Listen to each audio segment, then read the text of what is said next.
Welcome to Acharya academy. तो बच्चों, हमने पिछले वीडियो में क्या देखा था? So we have started irrational numbers. Okay, तो इरेशनल नंबर हम कैसे प्रूव कर सकते हैं? We have to prove here irrationality of irrational numbers. Okay, तो हमने कैसे प्रूव किया था बच्चों? वहां पे हमें कॉन्ट्रडिक्शन मेथड यूज करनी थी। ओके, तो यहाँ पे हम इस लेक्चर में, इस वीडियो में हम एक्सरसाइज 1.3 के कुछ एग्जांपल्स देखेंगे। ठीक है, तो उसका जो फर्स्ट एग्जांपल है वो क्या है? That is prove that √5 is irrational. Okay, हमें क्या प्रूव करना है कि √5 इज इरेशनल। तो हमने पिछले वीडियो में देखा था कि हम कैसे किसी भी इरेशनल नंबर को इरेशनल नंबर कैसे हम प्रूव करते हैं। ठीक है, तो उसमें कॉन्ट्रडिक्शन मेथड मैंने बताई थी। हमने √2 के लिए, √3 के लिए भी मैंने बताया था और 5 के लिए भी मैंने बताया था आपको। ठीक है ना, तभी हम ये एग्जांपल सॉल्व करेंगे बच्चों। ठीक है, तो यहाँ पे क्या करना है हमें? √5 को इरेशनल नंबर ऐसे प्रूव करना है। तो यहाँ पे जो हमारी मेथड है, तो इस मेथड से हम कैसे सॉल्व करते हैं? That is we have to first assume this √5 as rational number. We have to first assume this, assume √5 is rational number.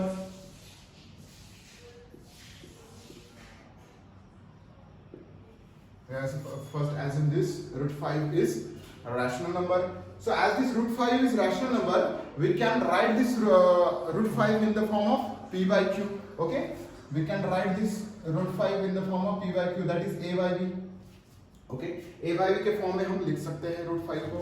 ठीक है, where this a and b are co-primes, where this a and b are co-primes। तो मैंने बताया था आपको co-prime number मतलब क्या? Okay, they are having HCF as only one। HCF उन दोनों की क्या होगी? सिर्फ 1 होगी। HCF of a and b is 1। ठीक है बच्चों, तो इसका मतलब क्या है कि उन दोनों का जो कॉमन फैक्टर है वो क्या होगा? 1 होगा सिर्फ। ठीक है ना, 1 के अलावा कोई नंबर नहीं होगा। मतलब ये रिड्यूस्ड फॉर्म है। क्या है ये? रिड्यूस्ड फॉर्म है बच्चों। ठीक है, तो इसके बाद हमें क्या करना पड़ता है कि दोनों साइड में स्क्वायरिंग करना पड़ता है। दोनों साइड में स्क्वायरिंग करने के बाद क्या होगा? Squaring on both sides, squaring on both sides, squaring on both sides. So यहाँ पे √5 का square equals to a square upon b square. Okay, so √5 का स्क्वायर क्या होगा? 5 होगा, और ये a square upon b square as it is रहेगा। ठीक है, सो यहाँ पे ये जो 5 है हम क्या करते हैं? b स्क्वायर की जगह पे लेते हैं और ये b स्क्वायर 5 की जगह पे लेते हैं। सो अगर यहाँ पे हमने b स्क्वायर ले लिया और 5 a स्क्वायर के डिनोमिनेटर में ट्रांसफर किया, तो ये क्या होगा? इसे हम क्या बोल सकते हैं कि 5 divides a square, 5 divides a square, so 5 divides a also, 5 divides as 5 divides a square, then 5 divides a also। ठीक है ना? Okay, so therefore 5 divides, so equation 1 नहीं है इसे। ठीक है, 5 divides a square, therefore 5 divides a also। तो 5 अगर a स्क्वायर को डिवाइड कर रहा है तो a को भी 5 डिवाइड करेगा। ठीक है, इसके बाद क्या स्टेप है बच्चों? इसके बाद अभी हमने a स्क्वायर को 5 से डिवाइड कर, मतलब की फॉर्म में हमने यहाँ पे लिख दिया। अभी हमें क्या करना पड़ेगा? b स्क्वायर को 5 से डिवाइड करना पड़ेगा। तो कैसे करते हैं हम? a इक्वल टू को क्या लिखते हैं हम? 5c। ठीक है, अभी a क्या है? a 5 से डिवाइड हो रहा है, मतलब a इक्वल टू 5c हम लिख सकते हैं। Where c is any integer, where c is any integer, where c is any integer, तो हम ऐसा लिख सकते हैं a इक्वल टू 5c। इसका मतलब क्या है कि 5, एटलीस्ट 5 a का क्या है? फैक्टर है। तो c की जगह पे कोई भी नंबर होगा तो वो क्या होगा? मतलब a इक्वल टू 5c, मतलब वो 5 से डिवाइड होगा। ठीक है, a 5 से डिवाइड होगा। ठीक है, तो यहाँ पे a इक्वल टू 5 से हमने लिख दिया। फिर बाद में हम क्या करेंगे? दोनों साइड में स्क्वायरिंग करेंगे। तो ये क्या होगा? a square equal to 25c square. नहीं तो फिर a इक्वल टू 5c की वैल्यू आप डायरेक्टली इसमें पुट कर दो, इक्वेशन 1 में। ठीक है, ऐसा भी कर सकते हो। Put a equal to 5c in equation 1। ठीक है, तो यहाँ पे इक्वेशन 1 क्या है? That is b square equal to a square upon 5। So B square equal to A square upon sorry A की वैल्यू हमें पुट करनी है, that is A equal to 5c, so 5c का स्क्वायर होगा upon 5, तो 5c का square क्या होगा 25c square upon 5 B square, तो ये 5 1 जा 5 5 5 जा 25, सो ये होगा 5c square, so B square equal to 5c square, तो ये 5 क्या करेंगे हम बी स्क्वायर को डिवाइड करेंगे, so B square upon 5 equal to C square. तो इससे हमें क्या मिल रहा है, तो यहां से पता चल रहा है कि ये जो 5 है ये 5 बी स्क्वायर को भी डिवाइड हो रहा है, okay, that means 5 divides B square, that means 5 divides B also, 5 divides B also, मतलब यहां पे ए स्क्वायर को 5 ने डिवाइड किया, मतलब ए को भी किया, ठीक है ना, और यहां पे बी स्क्वायर को 5 ने डिवाइड किया, मतलब बी को भी किया, ठीक है। So here therefore 5 divides b square, therefore 5 divides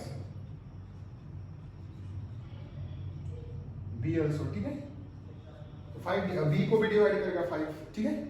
सो यहां से हमें क्या पता चल रहा है कि 5 जो है वो a को भी डिवाइड कर रहा है और b को भी डिवाइड कर रहा है, ठीक है, दोनों को भी डिवाइड कर रहा है, तो इसका मतलब क्या है 5 is common factor of both a and b, 5 is common factor of both a and b, मतलब पर यहाँ पे तो हमने एज्यूम किया था कि a and b का जो a and b दोनों भी क्या को प्राइम्स हैं, उनका वन मतलब वन जो है only one as a common factor है, वन के अलावा कोई कॉमन फैक्टर नहीं है, पर यहाँ पे तो हमें 5 एज अ कॉमन फैक्टर दोनों का भी मिल रहा है, मतलब ये कॉन्ट्राडिक्शन अराइज हुआ, ठीक है ना बच्चों, कॉन्ट्राडिक्शन अराइज हुआ, ठीक है। तो यहाँ पे हमें आगे क्या लिखना है, आगे लिखना है, सो therefore 5 both a and b are divisible by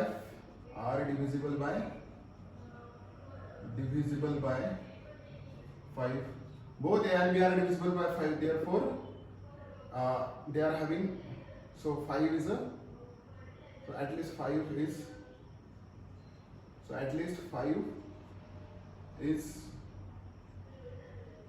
common factor of a and b, so at least a and b का common factor क्या होगा 5 होगा, okay, so therefore this but this contradicts, यहाँ पे क्या लिखते हैं हम, but this contradicts the fact that a and b are, तो कॉन्ट्रडिक्ट क्या फैक्ट, किस फैक्ट को कॉन्ट्रडिक्ट कर रहा है कि a and b are co-prime, a and b are co-prime, a and b are co-primes, so therefore this contradiction arises, this contradiction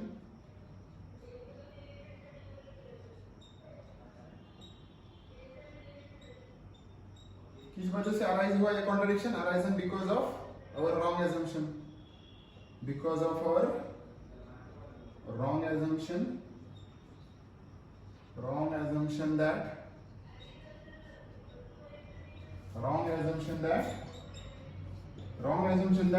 under root 5 is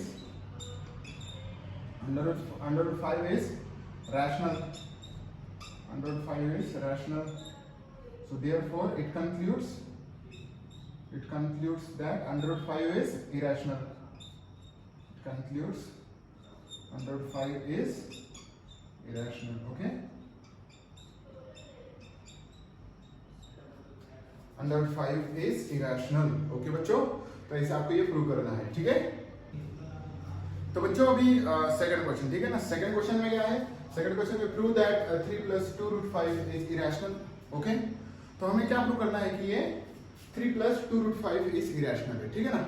तो इसमें क्या है कि यहाँ पे रैशनल है और यहाँ पे क्या है, ये √5 इरेशनल है, दोनों का मतलब क्या हो रहा है, यहाँ पे addition of rational and irrationals, यहाँ पे रैशनल इरेशनल का मल्टीप्लिकेशन भी हो रहा है, मतलब यहाँ पे दो ऑपरेशंस यहाँ पे हो रहे हैं, ठीक है ना।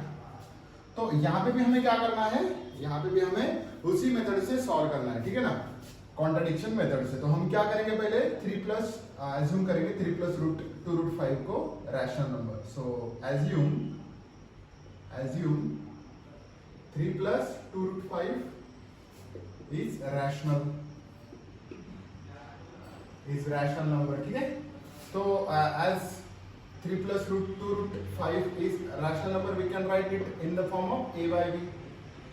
Okay, हम p by q की फॉर्म में लिख सकते हैं. ठीक है, here this a and b are integers, a and b are integers. दोनों क्या है? इंटीजर्स है. a and b क्या है? इंटीजर्स है. ठीक है, where b is not equals to 0 and HCF of a comma b कितना है? 1 है. ठीक है, तो अभी यहाँ पे क्या करना है आपको, ये जो +3 है, ओके, +3 को क्या करना है? राइट हैंड साइड में मूव करना है. ठीक है, +3 को वहां पे ट्रांसफर करना है राइट हैंड साइड में. तो ये क्या होगा? a minus B, a upon B, तो ये होगा -3 होगा. ठीक है, +3 का -3 होगा यहाँ पे. ठीक है, +3 का -3 होगा राइट हैंड साइड में जाके. फिर बाद में हमें क्या करना है? तो a माइनस बी, अगर इसे हमें सॉल्व कर दिया तो ये क्या होगा? 3 into B, 3b upon b होगा. ठीक है, तो ये 2 हम यहाँ पे ले सकते हैं, 2b के साथ ले लो. ठीक है, तो a माइनस 3b, 2 ट्रांसफर कर दिया b के साथ, तो यहाँ पे क्या बचेगा? सिर्फ √5 बचेगा, और यहाँ पे a minus 3b upon 2b आएगा. ठीक है ना, तो अभी ये भी क्या है? ये अगर आप देखें तो ये भी ये p का फॉर्म है समझो, और ये क्या है? q है. डिनोमिनेटर अपॉन न्यूमरेटर आ रहा है. ठीक है, a अपॉन b आ रहा है. ठीक है, तो ये भी क्या होगा? फिर ये भी रैशनल नंबर होगा बच्चों. ठीक है ना, अगर ये a अपॉन b के फॉर्म है, where this a b and 3 whole and 2 are integers. Okay, 3 and 2 तो इंटीजर्स है, और यहाँ पे a और b भी क्या है? इंटीजर्स है. मतलब ये मिला के क्या होगा? इंटीजर्स. मतलब मिला के इंटीजर्स, ये भी इंटीजर होगा. तो दोनों इंटीजर्स अगर हम a बाय b के फॉर्म में, p बाय q के फॉर्म में लिखेंगे, तो ये क्या होगा? रैशनल नंबर होगा. ठीक है, तो यहाँ पे आपने लिखना है. ठीक है ना, as a b comma 3 comma 2 are integers.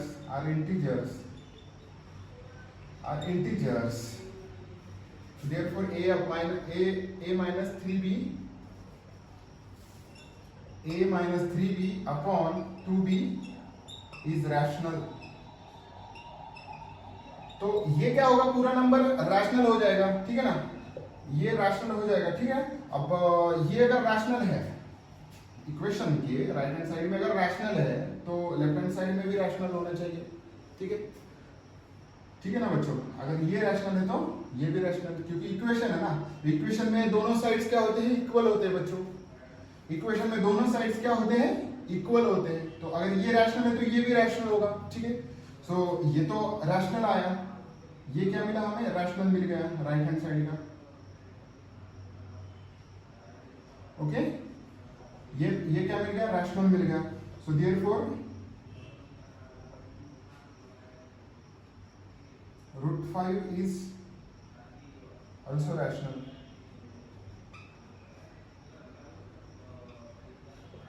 √5 भी क्या है? रैशनल है. तो रैशनल है क्या √5? रैशनल नहीं है. √5 is not rational. Okay, so it is irrational. तो यहाँ पे क्या हो रहा है? कॉन्ट्रडिक्शन अराइज हो रहा है. ठीक है ना, ये जो है द फैक्ट क्या है कि √5 इज इरैशनल. फैक्ट क्या है? √5 इज इरैशनल. और यहाँ पे ये रैशनल आ रहा है और ये इरैशनल, तो this can not be possible. Okay, this can not be possible. तो यहाँ पे क्या लिखना है आपको? This contradicts, this contradicts the fact that under root 5 is irrational. Under root 5 is irrational. तो कॉन्ट्रडिक्ट कर रहा है ना कि अंडर रूट 5 क्या है? इरेशनल है. ठीक है ना, तो therefore this contradiction arises.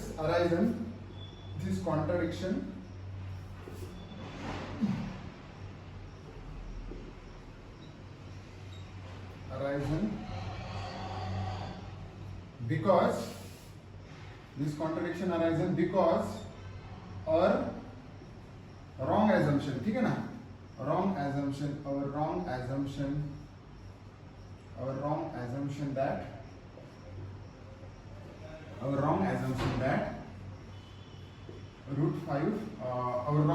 that 3 plus 2 root 5 is rational. 3 plus 2 root 5 is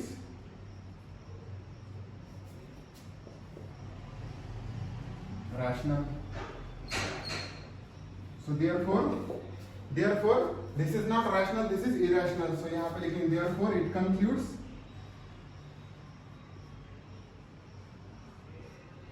it concludes 3 plus 2 root 5 is irrational. ठीक है, तो इसका मतलब 3 plus 2 root 5 ये क्या है, इरेशनल है बच्चों, ठीक है ना। तो ये क्वेश्चन जो है ऐसे सॉल्व करना है, ठीक है। तो इसको पहले तो a बाय b के फॉर्म में लिखना है, और जो भी उसके साथ है प्लस में तो उससे माइनस में लेना है, अगर माइनस में तो प्लस में उधर लेना है, जो भी उसके साथ है। मतलब यहाँ पे सिर्फ इरेशनल नंबर रहना चाहिए और बाकी का सब हमें राइट हैंड साइड में ट्रांसफर करना है। और ट्रांसफर करने के बाद हमें लिखना है कि यहाँ पे राइट हैंड साइड में जो भी है वो क्या है, पूरा रैशनल है। ओके, पूरा क्या है, रैशनल है, because these are all are integers. So this is in the form of p by q, so this is rational. So अगर ये रैशनल है तो ये भी रैशनल होगा, तो ये भी रैशनल है, तो ये क्या हो रहा है, मतलब ये तो रैशनल नहीं है, तो क्या हो रहा है, कॉन्ट्रडिक्शन अराइज हो रहा है, ठीक है। So this contradict that the fact that this number is not, this 105 is irrational. So therefore this contradiction arises because our wrong assumption that 3 plus 2 root 5 is rational. So therefore this 3 plus 2 root 5 is irrational. Okay बच्चों, तो ऐसे आपको ये question solve करना है, ठीक है। तो चलो तो बच्चों अब हम सॉल्व करते हैं क्वेश्चन नंबर 3। तो क्वेश्चन नंबर 3 क्या है बच्चों, क्वेश्चन नंबर 3 है prove that the following are irrationals. Okay, तो सेम क्वेश्चन है जिसमें हमें फर्स्ट एग्जांपल दिया है 1/√2। ओके, सेकंड एग्जांपल दिया है that is 7√5 and third example दिया है 6+√2, ठीक है। तो उसमें का जो फर्स्ट एग्जांपल है 1/√2 हम देखते हैं, ठीक है। तो इसमें हमें क्या करना है, same contradiction method, that is assume, first we have to assume this 1/√2 is rational. Assume 1/√2 is rational, so it can be written in the form of a by b or p by q, that is a by b. Okay, so here this a and b are integers, a and b are integers. Okay, a and b are integers and HCF of a b is equals to 1 where b is not equals to 0. Okay, where b is not equals to 0, ठीक है बच्चों। तो अब क्या करना है, हमें b यहाँ पे लेना है, 1 के साथ b लेना है और √2 यहाँ पे लेना है। √2 ये a जो है ये डिवीजन में यहाँ पे आएगा और ये जो √2 यहाँ पे जाएगा, ठीक है, √2 यहाँ पे जाएगा ये, ठीक है। तो यहाँ पे अगर हम देखें तो जो लेफ्ट हैंड साइड है, left hand side, okay, so left hand side में क्या है, अभी a बाय b इधर था तो ये क्या रैशनल नंबर था, अगर b बाय b कर दिया, b बाय a कर दिया तो ये भी क्या होगा, रैशनल ही होगा, ठीक है ना। b बाय b भी कर दिया तो ये भी क्या होगा, रैशनल होगा। तो यहाँ पे लिखना है आपको, so therefore as a comma b are integers,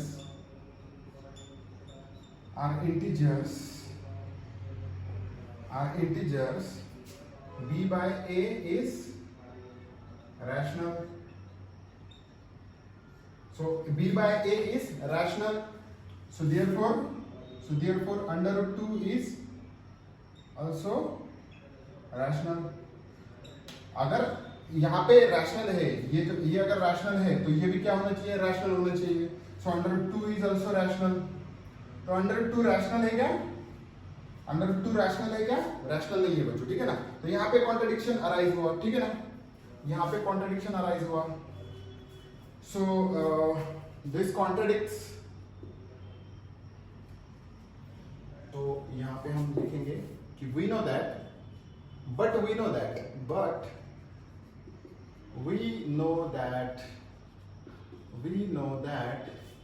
√2 is irrational. We know that √2 is irrational. So this contradicts. Therefore, this contradicts the fact. This contradicts the fact that √2 2 is irrational. Under root 2 is irrational. So therefore it concludes that okay, so this contradicts the fact that under root 2 is irrational. तो इसके बाद हमें लिखना पड़ेगा this contradiction arises. This contradiction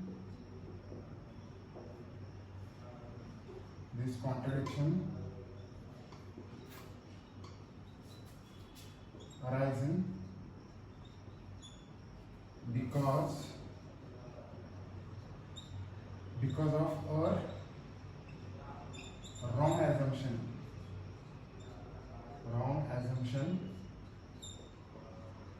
that under root 2 sorry हमारा जो wrong assumption वो क्या था कि ये जो है 1 upon root 2 is rational. Wrong assumption क्या था कि 1 upon root 2 is rational. So it concludes that 1 upon root 2 is irrational. 1 upon root 2 is irrational. So it concludes that 1 upon root 2 is irrational. Okay? तो ऐसे आपको solve करने को बहुत ही आसान है, ठीक है ना. 1 by root 2 a by b के फॉर्म में लिखा. फिर बाद में हमने क्या किया, b को इधर लिया लेफ्ट हैंड साइड में, तो ये डिवीजन का मल्टीप्लिकेशन यहाँ पे गया न्यूमरेटर में, और ये इधर गया, और ये a b इसके डिनोमिनेटर में आया b के, ठीक है ना. तो यहाँ पे b by a, अगर a by b रैशनल है तो b by a भी क्या होगा, रैशनल होगा. ओके, एग्जांपल फॉर अगर 3 by 4 रैशनल है तो 4 by 3 भी क्या होगा, रैशनल ही होगा. 3 by 4 अगर रैशनल है तो 4 by 3 भी क्या होगा, रैशनल होगा बच्चों, ठीक है. यहाँ पे b by a is rational, so a and b are integers, so b by e is rational, so therefore root 2 is also rational. So this contradicts that, but we know that root 2 is irrational. So this contradicts that the fact that root 2 is irrational, ठीक है ना. So this contradiction arises because of our wrong assumption that 1 by root 2 is rational. It concludes that 1 by root 2 is irrational. Okay बच्चों, ठीक है. तो अभी next question देखते हैं. नेक्स्ट क्वेश्चन क्या है, 7 root 5. ओके, नेक्स्ट क्वेश्चन क्या है, 7 root 5. तो 7 root 5 में जो भी चेंजेस है वो क्या होंगे बच्चों, 7 root 5 में 7 root 5, ठीक है ना. 7 root 5 है ना, यस 7 root 5. तो यहाँ पे हमें एज्यूम क्या करना है, अभी इसमें चेंजेस क्या होंगे 7 root 5 के लिए. तो ये जो है 1 by root 2 यहाँ पे आएगा 7 root 5, तो यहाँ पे क्या आएगा 7 root 5, ठीक है. यहाँ पे 7 root 5 आएगा, और फिर बाद में ये जो है यहाँ पे आएगा 7 root 5 आएगा, ठीक है. फिर यहाँ पे चेंज क्या होगा बच्चों, यहाँ पे चेंज क्या होगा,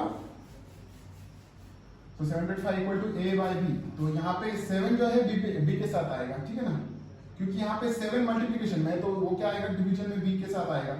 तो a upon 7b आएगा, ठीक है, a upon 7b, ठीक है. तो यहाँ पे a b are integers, a b and 7. Okay, यहाँ पे 7 भी लिखना पड़ेगा, a b 7, a b and 7 are integers. So therefore a by 7b is rational. a by 7b is rational, ऐसे लिखना पड़ेगा यहाँ पे. And this root 2 is also irrational. Irrational. तो यहाँ पे क्या लिखना पड़ेगा, root 5. So therefore root 5 is rational. So therefore root 5 is rational. Okay. तो यहाँ पे root 5 is rational लिखने के बाद यहाँ पे क्या लिखना पड़ेगा, but we know that root 2 की जगह पे root 5 is irrational. So हमें क्या पता है कि हमें जो root 5 है वो क्या है, irrational है, ये पता है, ठीक है ना.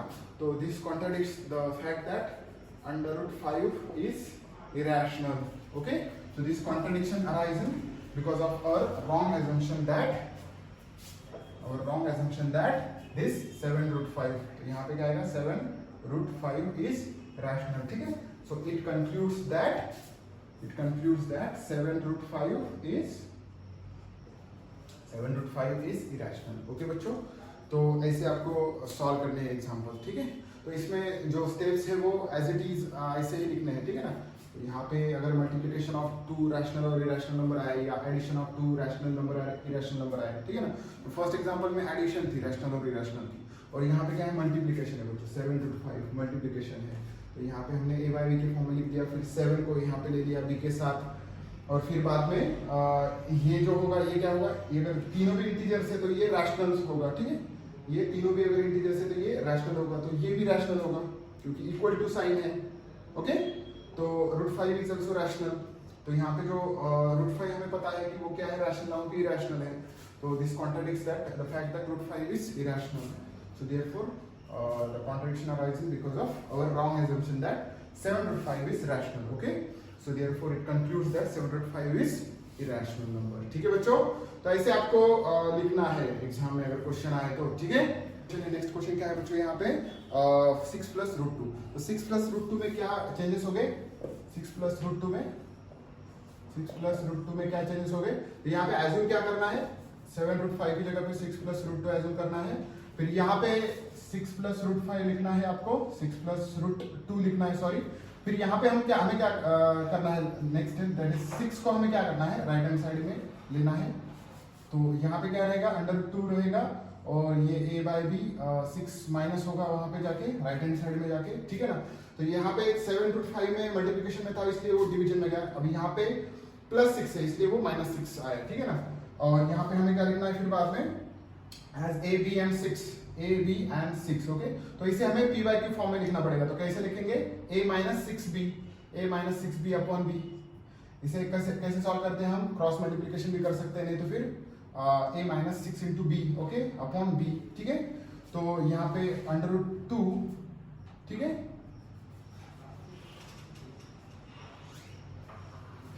Under 2 equals to a minus 6b upon b, okay. तो ये p by q फॉर्म में, a by b फॉर्म में, ठीक है, ये p by q फॉर्म में है। तो अगर a b and 6, okay, a b and 6 आएगा यहाँ पे, a b 6 are integers, then this also a upon, so this a minus 6b upon b is rational. a minus 6b upon b is rational आएगा, ठीक है, rational. So therefore ये अगर rational है तो ये भी रैशनल होगा। तो यहाँ पे root 2 is also rational, so root 2 rational है क्या, नहीं है, but we know that root 5 की जगह पे क्या आएगा, यहाँ पे रूट 2 आएगा। Root 2 we know that root 2 is irrational, so this contradicts the fact that root 5 की जगह पे फिर से रूट 2 इज irrational. This contradicts the fact that root 2 is irrational. This contradiction arises because of our wrong assumption that 7 root 5 की जगह पे क्या आएगा, 7 root 5 की जगह पे क्या आएगा, 6 plus root 2 आएगा। 6 plus root 2 is rational. 6 plus root 2 is rational. Okay? So 6 plus, so it concludes that 6 plus root 2 is irrational. 6 plus root 2 is irrational. ठीक है? तो ऐसे आपको सॉल्व करना है बच्चों। ये लास्ट क्वेश्चन था हमारा। ओके? तो बहुत इजी क्वेश्चंस है। ठीक है बच्चों? तो ये जो एक्सरसाइज है 1.3 यहाँ पे खत्म होता है बच्चों। हम अगले वीडियो में 1.4 एक्सरसाइज देखेंगे। ठीक है?